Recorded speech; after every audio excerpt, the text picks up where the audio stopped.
Hi, it's me again, Chad EB, and I'm going to talk to you now about what I am working on during quarantine. You know, there's not a whole lot of performances going on. I have been able to play with a couple of other people off and on over the last 3-4 months.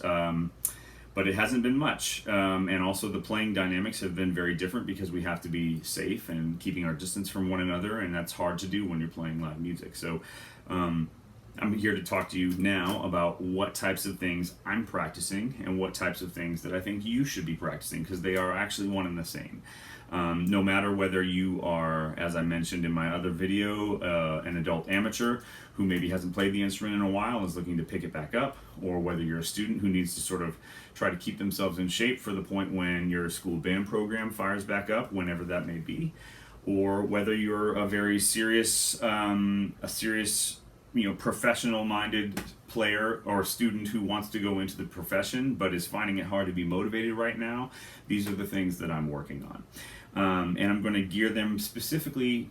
It works for all saxophone players, but I'm going to talk in a couple of things that I've been working on about how it relates to jazz playing in particular. So the first thing, most important thing, is to try to play the instrument a little bit every day if you can. That's not going to work for everybody, and of course we all know that we're all dealing with different levels of stress right now in our lives. This is a very different time, so give yourself the freedom to take a day off here and there. But it's going to be really important if you're trying to develop some consistency in your routine to try to do it a little bit every day. It doesn't have to be an hour or 2 hours or 3 hours.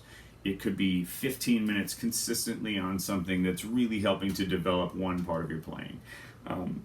There's a lot of things that we can work on. So when I'm practicing these days, keeping in mind I have no projects coming up, which is, of course, this is maybe the first time in my adult life, that's happened. I'm working on just trying to maintain my saxophone playing, right? And so that starts with the simple things, right? Long tones. Everybody hears you have to play long tones, but what does that mean, right? So let's talk about long tones for a minute. I'm playing on my alto, since I assume that probably many of you will have an alto, so keep in mind that any pitches that I'm talking about are going to be for alto saxophone. So first, long tones. I like to play and try to maintain the most even sound that I can without wavering of my jaw or of my airstream.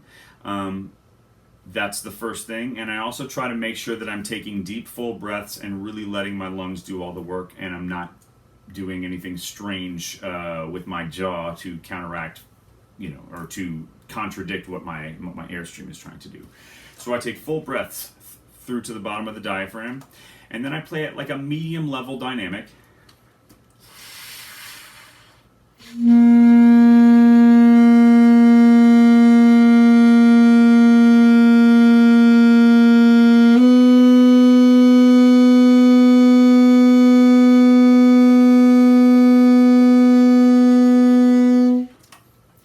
And you heard that I went from one note, which was my written G, and then I moved up a half step to a G sharp or A flat, depending on how you think of it.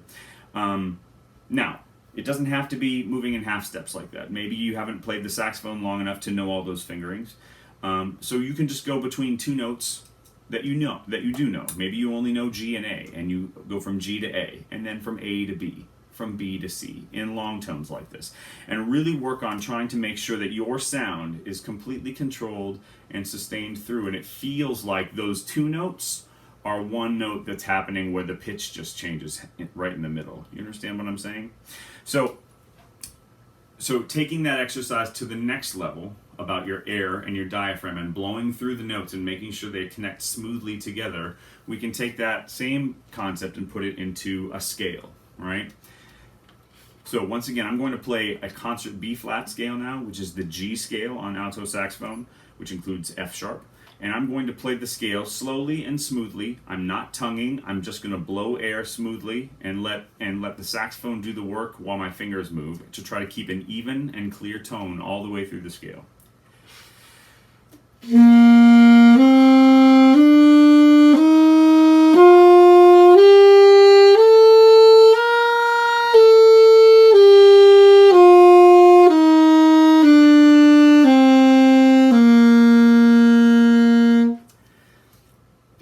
of my body that feels like it's not playing one long sustained note is my fingers.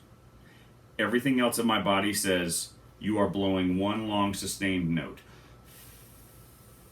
That's the best way to make sure the saxophone is working for you. If you're doing strange things with your air going like that, the notes are going to respond unpredictably for you, all right?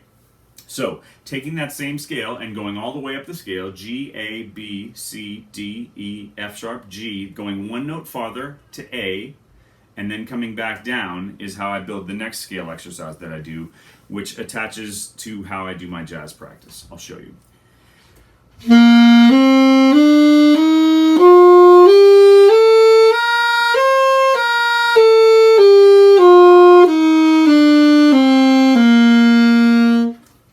So that doesn't sound like jazz, right?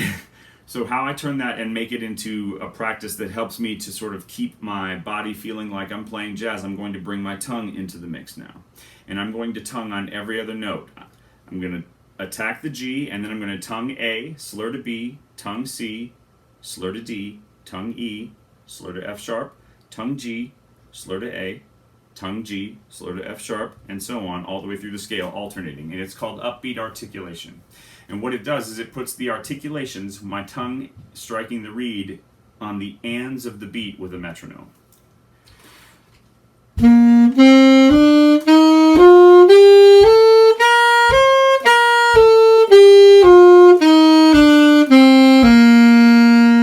Hopefully you can hear my foot, which is the metronome right now. So the idea behind that is that when you play it faster and faster,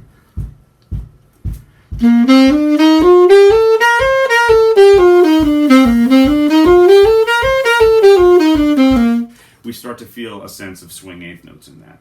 So you can play that scale at almost any level that you're at. Once again, is if you're an adult amateur, a student just starting out, or someone who's working on aggressively learning how to play this music.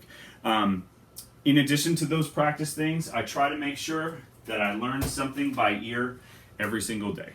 It can be something from a pop song. It can be something from, you could be learning a folk song that you've known your whole life. It could be the Star Spangled Banner, just played in a funny key, right? I do these things because we need to have our ears really deeply connected to our instrument. And that's not necessarily the easiest thing to do if you're not getting chances to play with other people, right? We need to function connected to everyone else around us in the music, and that involves keeping our ears engaged all the time, even when we're playing. So I try to listen outside of myself to learn something by ear every single day. It doesn't have to be a whole song. It could be 4 measures. It could be 2 measures. It could be 3 minutes of music if you can learn that much music by ear in that amount of time. So those are the things that I'm working on right now in quarantine. I mean, I'm doing a few things that are more complicated than that, but for the most part, I'm trying to keep it simple and stick to the basics, the things that make the saxophone work for me and make my ears work for jazz. So I hope these 2 videos have been helpful for you, and I'm glad to answer any questions for anybody who wants to reach out to me either through the Jefferson Center or through our Zoom session that we are trying to schedule. So we miss you all. Hope to see you next summer.